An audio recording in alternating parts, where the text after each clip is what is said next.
All right, welcome back, guys. So we are back with another portion. This is part 2 of Break the Cycle. And basically we already talked about the spiritual covenants and things that carry over from trauma to toxic behaviors to harmful relationships, bad behaviors, things like that. But now we're focusing on the generational aspect, the generational curses or patterns that keep you basically bound from breaking the cycle, from being better, from reaching that different level than anybody else in your family dynamic. And so all the generations before us, we know they had different areas that they had many different attacks, whether it be through their finances, whether it be through their education, whether it be through their relationships, whether it be through, just traumatic experience in general. But when it comes to this type of generational pattern, you have to break the cycle by being different. You are being called to be different, so nobody understands you. And yes, that can be a difficult place for you to be in, but I promise you it's so much better, because you have to remember that our verse for the week is none other than Isaiah 41:10. Fear not, for I'm with you. And so you're not alone.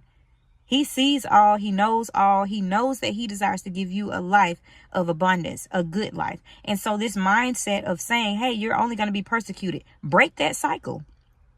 Hey, it's always going to be something. Break that cycle. It's always going to be something good. Why do you always focus on the negatives?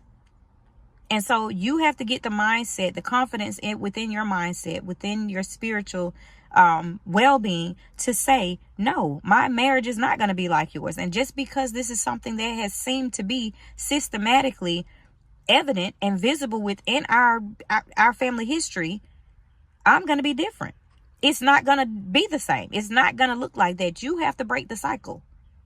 You have to break the cycle. Separate yourself. Separate yourself. A lot of times you are called to be separate for these particular reasons. It's a reason that he moved Abraham away from his family. It's a reason that he possessed a different land than his nephew Lot. And so breaking this mindset of stagnancy, breaking this mindset of poverty, breaking this mindset of lack, breaking all of these patterns will allow for you to grow, will allow for you to spring, will allow for you to overflow, will allow for you to just move fluidly into the things and the promises that our Father in heaven desires to give you. And so that is the message for this particular portion of it, because generational curses and patterns, they don't have to be in existence. Pray and break the cycle. Exemplify that which is different from that which you came from, and move forward with faith, courage, and confidence.